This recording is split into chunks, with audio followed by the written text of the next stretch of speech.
काकोरी कांड को शायद ही कोई न जानता हो। ये आजादी के आंदोलन को मजबूत करने के लिए एक बड़ी ट्रेन डकैती मानी गई। आजादी से पहले का ये डकैती कांड एक बड़ी क्रांतिकारी सफलता के रूप में माना गया था, लेकिन अंग्रेजी हुकूमत ने इस डकैती की नींव रखने वाले बहादुरों को सजाए मौत दे दी। अंग्रेजी दमन नीतियों से परेशान क्रांतिकारियों के अलग अलग संगठन एक बड़ी क्रांति को अंजाम देना चाहते थे, लेकिन उसके लिए बड़ी रकम की जरूरत थी।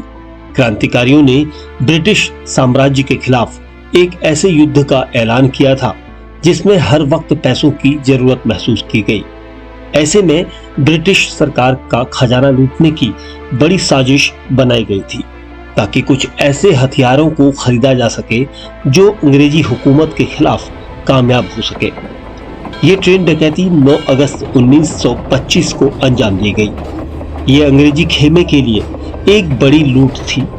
वहीं इस लूट को अंजाम देने के लिए देसी तमंचों के अलावा 4 विदेशी पिस्तौल का भी इस्तेमाल किया गया, जिन्हें उन दिनों माउजर पिस्तौल कहा जाता था।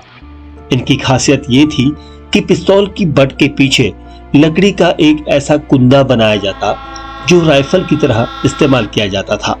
और इस काकोरी कांड को 10 ऐसे क्रांतिकारियों ने अंजाम दिया था जो हिंदुस्तान रिपब्लिक एसोसिएशन के बड़े सदस्यों के रूप में जाने जाते थे। क्रांतिकारियों ने आजादी के आंदोलन में तेजी लाने के लिए पैसों की किल्लत को जल्द दूर करने की ठानी और इसीलिए एक पूरी प्लानिंग के तहत राम प्रसाद बिस्मिल ने अंग्रेजी हुकूमत का खजाना लूटने की बड़ी प्लानिंग बनाई थी। हालांकि ये बड़ा खतरनाक कदम था। 9 अगस्त 1925 को लखनऊ के काकोरी रेलवे स्टेशन से जब सहारनपुर लखनऊ पैसेंजर ट्रेन आगे बढ़ने लगी, तभी अचानक ट्रेन की इमरजेंसी चेन को खींचकर रोका गया। क्रांतिकारियों की टोली में पंडित जी के नाम से मशहूर राम प्रसाद बिस्मिल अपने साथियों चंद्रशेखर आजाद, अशफाक उल्ला खान और दूसरे साथियों के साथ ट्रेन में सुरक्षा कर्मियों पर हमलावर होते हुए सरकारी खजाने की तरफ बढ़े और उसके बाद जैसे तैसे उस खजाने को लूट लिया गया।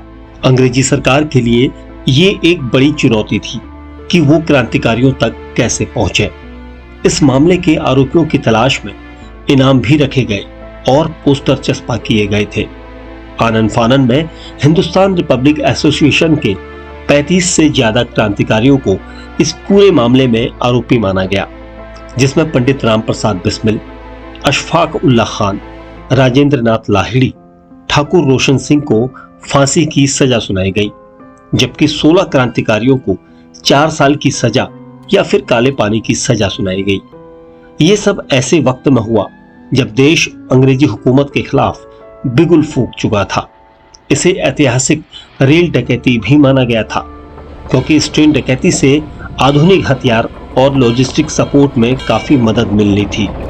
8 अगस्त को राम प्रसाद बिस्मिल ने कहीं दूसरी जगह के बजाय अपने घर में ही एक महत्वपूर्ण मीटिंग करने का प्लान किया था ताकि इस ट्रेन डकैती की पूरी साजिश को अंजाम दिया जा सके। और 9 अगस्त को हरदोई शहर के रेलवे स्टेशन इलाके में राम प्रसाद बिस्मिल ने 10 ऐसे लोगों की टीम बनाई जो सबसे धुरंधर और अलग शख्सियत माने जाते थे। इनमें अशफाक उल्ला खान, बनवारी लाल, मुरारी शर्मा, राजेंद्र लाहिड़ी, केशव चक्रवर्ती, शचीन्द्र नाथ बख्शी, चंद्रशेखर आजाद, मनमथ नाथ गुप्त और मुकुंदी लाल शामिल थे। ये सभी एक साथ अलग अलग डिब्बों से होकर उस ट्रेन में सवार हुए।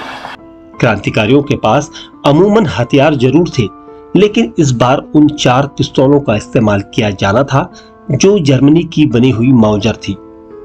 ये माउजर अलग अलग उन क्रांतिकारियों के हाथों में थी जिनका निशाना अचूक था। ये एक राइफल की तरह लगती थी, इसी वजह से इसकी डिमांड भी ज्यादा थी। अंग्रेजों का खजाना लेकर जा रही इस ट्रेन पर सबकी नजर थी।